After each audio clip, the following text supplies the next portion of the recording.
호세아 3장의 주제는 선명합니다. 따라서 하십니다. 하나님의 사랑. 아주 호세아 3장은 하나님의 사랑이 얼마나 크신지, 또 넓으신지, 깊고 높으신지 놀라운 사랑을 전해주고 있습니다. 그리고 오늘 말씀의 부제는 따라서 하시죠. 다시 사랑하라. 이게 다시가 강조되어지는 그런 사랑인데요. 혹시 여러분 어떤 일을 하시다가 다시 시작한 경험이 있으신가요? 아마 있으실 겁니다. 일을 거의 다 마쳤는데 마치고 나서 뭔가 잘못되어서 다시 시작해야 될 때가 있습니다.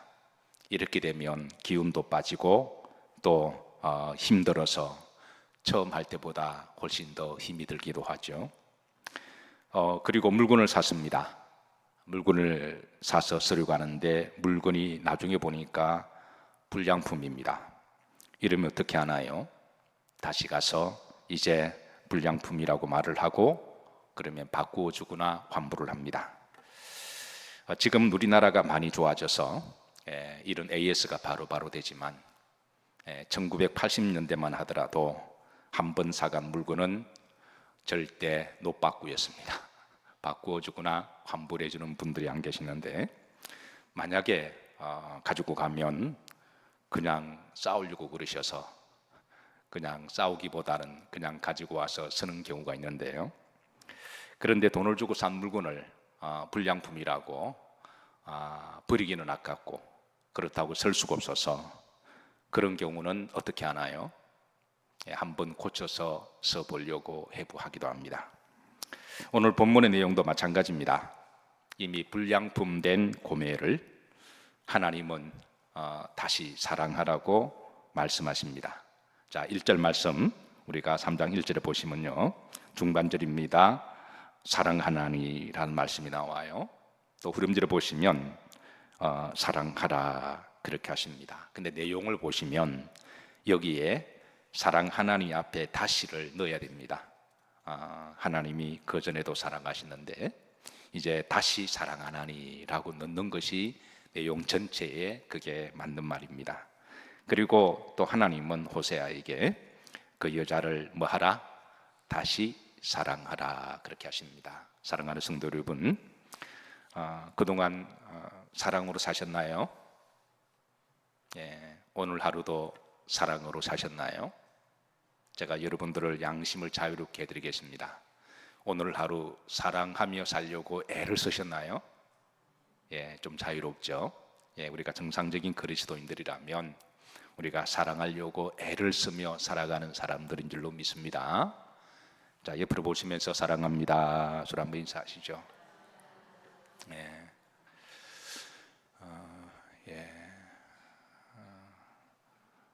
저한테도 좀 사랑합니다 해주시죠.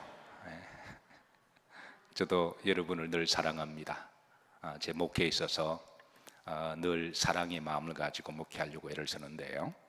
그런데 그동안 사랑하셨지만 다시 사랑하시길 주의 이름으로 축복합니다. 이게 바로 하나님의 마음인데요.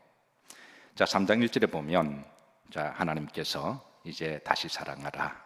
근데 누구를 다시 사랑하느냐 그 대상을 이야기를 해주시는데요. 3장 1절 후절에 보시면 자, 어떻게 된 그 여자를, 엄녀가 된 그 여자를 다시 사랑하라라고 하십니다. 여기 엄녀가 된 그 여자는 누구를 이야기하죠? 바로 고멜을 이야기하죠. 사실 고멜은 호세아의 누구죠? 와이프입니다. 하나님이 1장에 호세아에게 고멜과 결혼해라 라고 하셨어요. 결혼해라 하실 때는 고멜을 사랑하라 라고 하는 말씀이 포함되어 있는 거죠. 그래서 너가 고멜을 사랑하고 결혼해라. 그래서 호세아가 하나님의 말씀대로 이제 고멜을 사랑하고 결혼했습니다. 그런데 같이 살다 보니까 이 고멜이 바람을 피웠습니다. 보니까 여러 남자들이 있는 거예요. 몰래 이제 바람을 피웠습니다. 그래서 호세아의 사랑이 깨어졌습니다. 얼마나 마음이 아팠을까요? 자기 아내가 자기 몰래, 자기는 진심이었는데 그런데 여러 사람들과 그렇게 바람을 피웠을 때 호세아가 얼마나 마음이 아팠을까요? 그 배신당한 상처와 아픔과 고통을 당하고 가슴을 어루만지고 있는데 하나님은 호세아에게 말씀하십니다. 따라서 하십니다. 다시 사랑하라. 사실 하나님은 이 호세아와 고멜의 사건을 통해서 하나님과 북이스라엘을 지금 말씀하고 있는 거죠. 하나님은 북이스라엘을 사랑하셨습니다. 사랑하셔서 그 나라를 택하시고 그 나라를 축복하셨습니다. 그런데 북이스라엘은 번번이 하나님의 사랑을 배반하고 깨어버렸습니다. 하나님이 그때 마음이 얼마나 아프셨을까요?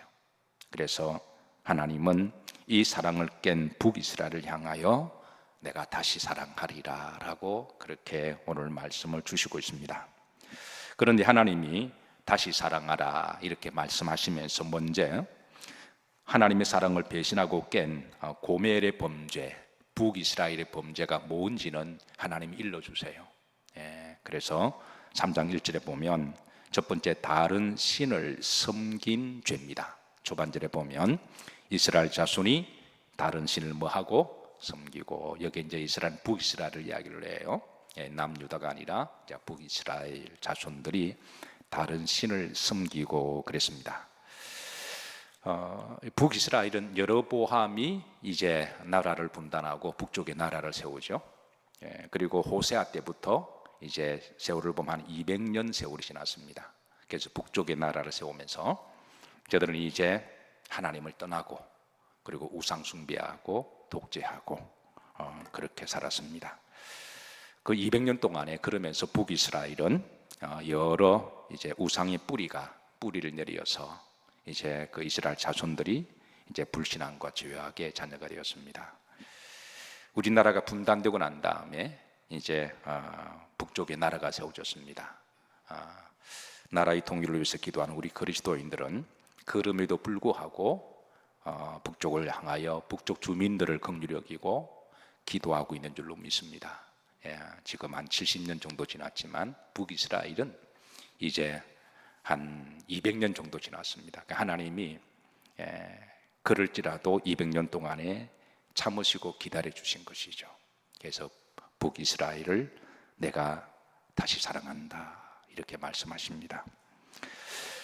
자, 두 번째입니다. 3장 1절 중반절에 보면 그들의 두 번째 죄가 금포도 과자를 즐길지라도 그랬습니다.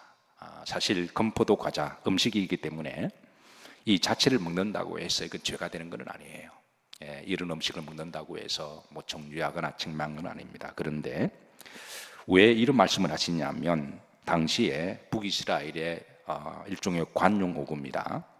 바알을 숭배하는 사람들 중에 바알을 섬기면 금포도 과자를 마음껏 먹을 수 있다라고 하는 그런 말이 통용이 되었습니다.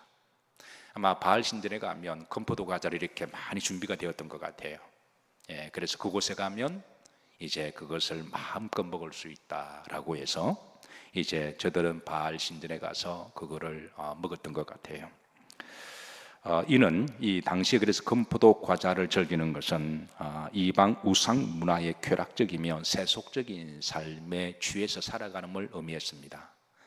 즉 하나님이 보실 때 이제 북이스라엘은 이방의 세속 문화와 쾌락에 젖어서 살아가는 상태를 이야기하는데요. 비록 그렇게 세속화되었다고 할지라도 하나님이 다시 사랑한다라고 전하시는 것이죠. 사랑하는 성도 여러분, 우리도 이 세상을 살아가면서 혹이라도 세속화되지 않기를 늘 기도하시고 믿음을 잘 지켜나가시기를 주의 이름으로 축복합니다. 세 번째입니다. 타인의 사랑을 받아 음란과 음행한 죄에 대해서 알려주는데요. 3장 1절 후렴절입니다. 빨간색 부분만 합독합니다. 타인의 사랑을 받아 음녀가 된 그 여자를 그랬습니다. 이게 타인의 사랑을 받은 이 타인은 누구를 이야기할까요? 다시 고멜로 돌아오면 고멜의 기둥스망들을 이야기합니다. 고멜은 그동안 남편 호세아가 있음에도 불구하고 엄밀하게 이제 타인의 사랑을 받아 그게 사랑인 줄 알고 그 기둥 서방들을 통해서 이제 음녀와 음란한 짓을 했다라고 하나님은 알려주십니다. 이런 저들의 죄를 먼저 하나님이 드러내시고 비록 그럴지라도 호세아에게 너가 그들을 사랑하라 그렇게 하십니다. 자, 다시 3장 1절 보시면 중반절입니다. 이제 여호와가 그들을 만하니 사랑하나니, 그러니까 여호와가 이스라엘을 사랑하나니, 그리고 너는 이 말을 너도라고 해도 됩니다. 그러니까 내가 북이스라엘을 사랑하는 것처럼 너도 이런 음란한 아내 고멜을 사랑하라라고 말씀하십니다. 즉 본절에서 하나님의 사랑을, 하나님과 이스라엘 사랑을 이렇게 대비를 통하여 호세아와 고멜의 사랑으로 그렇게 풀어주시고 있죠. 따라서 내가 내 아내 이스라엘을 사랑하듯 너도 내 아내 고멜을 사랑하라. 자, 여기에서 중요한 것은 호세아에게 아내 고멜을 사랑하라는 게 중심이 아니라 하나님의 사랑의 마음을 드러내는 게 사실 중요한 겁니다. 호세아에게 너 아내를 다시 용서하고 사랑하라. 이것보다 더 큰 메시지는 하나님의 사랑이 얼마나 크고 놀랍고 넓은지 하나님의 마음을 드러내시고, 오늘 우리가 이 시간 그 하나님의 말 다시 확인하는, 그리고 하나님의 사랑에 감사하는 시간이 되기를 주의 이름으로 축복합니다. 따라서 하십니다. 하나님은 사랑이십니다. 하나님은 사랑이십니다. 요한일서 4장 16절, 우리가 잘 알고 있는 말씀이죠. 다 같이 한번 합독합니다. 하나님이 우리를 사랑하시는 사랑을 우리가 알고 믿었노니 하나님은 사랑이시라. 사랑 안에 거하는 자는 하나님 안에 거하고 하나님도 그의 안에 거하시느니라 그랬습니다. 이게 바로 하나님의 마음입니다. 마태복음 18장에 보면 베드로가 예수님께 의미심장한 질문을 던집니다. 내 형제가 내게 잘못하고 실수했을 때 몇 번까지 용서하면 될까요? 1대 베드로가 제시합니다. 7번까지입니까? 율법에는 3번까지로 되어 있거든요. 그러니까 베드로는 율법은 3번이지만 나는 7번까지 했다라는 말이기도 해요. 아마 베드로를 무척이나 힘들게 하는 사람이 있었던 것 같아요. 누군지는 알 수 없지만 무척이나 힘들게 하고 그렇게 고통스럽게 한 사람이 있었던 것 같아요. 그래서 나름대로 그는 참다가 7번까지는 용서했던 것 같아요. 그래서 예수님께 당당하게 묻습니다. 몇 번을 용서해야 될까요? 여러분 어떠세요? 여러분 누가 여러분을 힘들게 한 사람이 있나요? 없나요?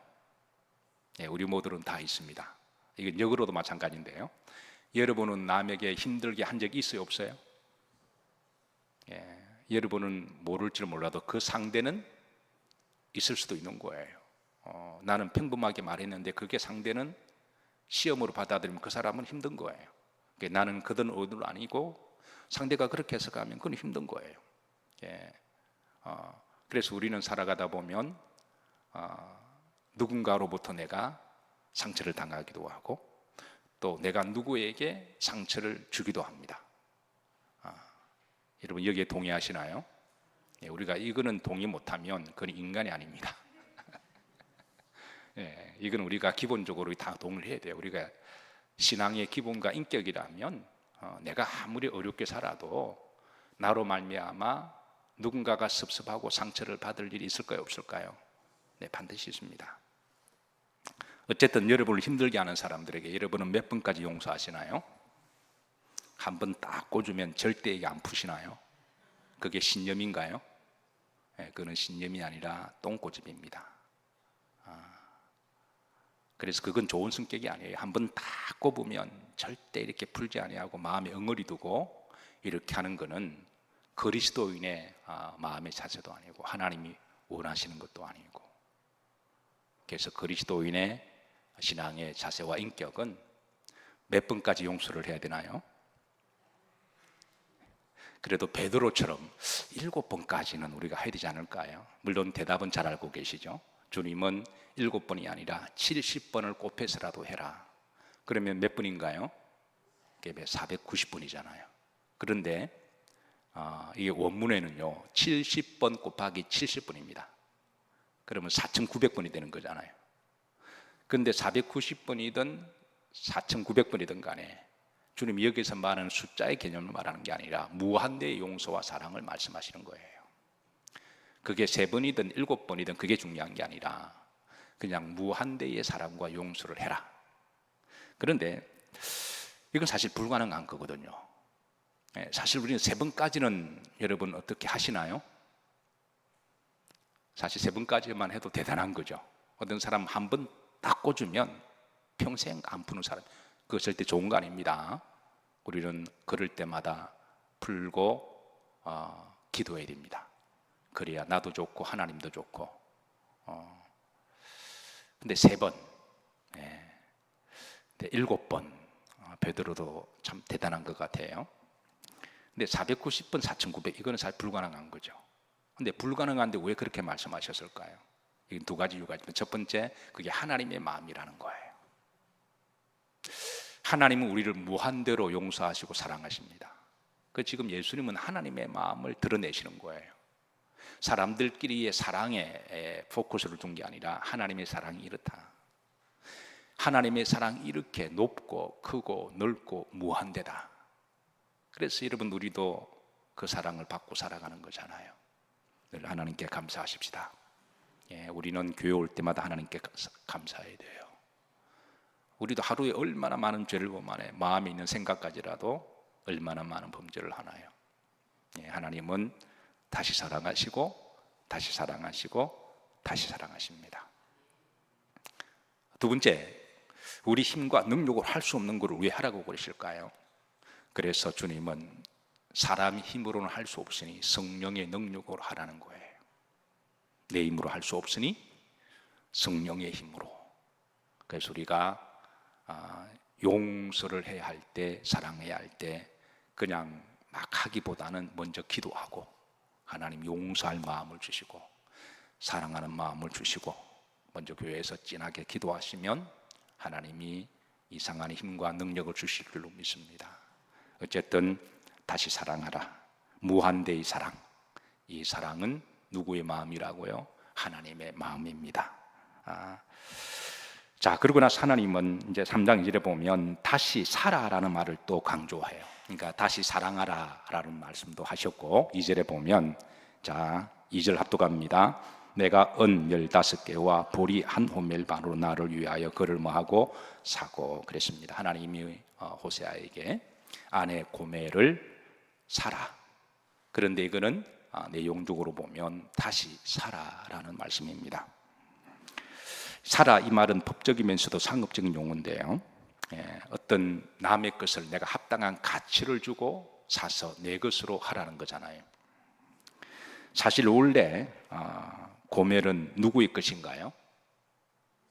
호세아의 것입니다. 고대 이스라엘에서는 서로 결혼을 하게 되면 남편이 아내의 값을 지불하고 아내를 데리고 옵니다. 그래서 그 지불하는 돈을 아내를 사는 값을 히브리 말로 따라서 하십니다. 모하르, 모하르라고 이야기합니다. 이 모하르를 우리나라 말에 이제 이 말을 납폐금이라고 번역했거든요. 출애굽기 22장 16절입니다. 다 같이 한번 납독하십니다. 사람이 약혼하지 아니한 처녀를 교회 동침하였으면 납폐금을 주고 아내로 삼을 것이요. 납폐금이 바로 모하르입니다. 그러니까 남자가 아내와 결혼하게 되면 그 아내에게 값을 지불하고 아내를 사오는 거죠. 그럼 이 모하르의 값이 얼마일까? 그 신부의 가치나 그 신부의 아버지의 사회적 위치에 따라 신부의 값은 올라가요. 그러나 평범한 가정일 경우에는 보통 은 30세겔 정도로 가격이 정해져 있습니다. 만약에 신랑이 나는 돈이 없는데 나는 저 여인과 결혼하고 싶은데 우리는 서로 사랑하는 사이인데 그런데 나는 가난하고 청년이어서 돈이 없으니까 이런 경우는 노동을 대신할 수가 있습니다. 그래서 창세기에 보시면 야곱이 사랑하는 라헬을 아내로 맞이하기 위해서 몇 년 동안의 모하르를 지불하죠. 앞부분만 보셨군요. 그 다음 보면 라반이 7년을 더 요구합니다. 그래서 총 14년의 노동값을 주고 라헬을 자기 아내로 사게 되는 거죠. 이런 구약적 모하르의 신부의 값이 전통이 돼요. 오늘날도 유대 사이에 마흐르라고 하는 결혼 관습이 있습니다. 뿐만 아니라 중동 지역에 대부분 이런 관습이 아직 남아 있어서 신랑이 아내를 데려올 때는 그에 걸맞는 신부의 값을 주고 그렇게 아내를 데려오게 돼 있는데, 호세아도 고멜하고 결혼할 때 이미 모하르 값을 지불했습니다. 그래서 법적으로는 이제 이게 누구 것이 되나요? 예, 호세아의 것이 되는 거예요. 그래, 호세아의 것이 됩니다. 우리도 결혼하게 되면 남편이 아내에게 부르는 호칭이 자기라는 말이 있잖아요. 예, 자기는 스스로 자자 몸깃잖아요, 그죠? 그러니까 상대가 너는 나의 몸의 분신이다 이 말이죠, 그죠? 예, 오늘 부부들만 한번 서로 자기야 한번 불러보시겠어요? 예. 이게 이제 내 거라는 말이기도 하죠, 자기야. 호세아의 자기는 고멜이었습니다. 그런데 문제는 이 고멜이 은밀하게 다른 남자에게도 자신을 팔아버렸어요. 소위 기둥수방들에게 자기를 팔아버리고 돈을 받고 그 남자들이 요구하는 대로 엄란한 짓을 한 데 문제가 됩니다. 이러다 보니까 법적으로 충돌이 난 거예요. 고멜은 자기를 호세아에게도 팔았고 그리고 몰래 다른 남자에게도 팔았으니까 이게 이제 법적으로 충돌이 나게 되면 이게 법적인 논쟁이 되는 거잖아요. 사실 우리는 원래 누구 건가요? 하나님 거죠. 근데 창세기에 보면 우리는 죄로 말미암아 마귀에게 팔아버렸습니다. 우리는 원래 하나님이 창조하시고 우리 하나님 건데 하나님의 소유물인데, 그래서 이사야 43장에 보면 내가 너를 지명하여 부른 날이 너는 누구 것이라? 내 것이라 그랬죠. 여러분 좋아하시는 말씀이죠. 여러분은 누구 것인가요? 내 것이다. 하나님 거잖아요. 근데 우리는 죄로 말미암아 마귀에게 세상에 팔아버렸잖아요. 이러다 보니까 이게 법적인 논쟁이 되는 거예요. 고멜을 산 기둥수방들이 호세아에게 와서 내가 돈을 주고 이 여자를 샀으니 내 마음대로 호되된다라고 하고 자기 거라고 그러는 거예요.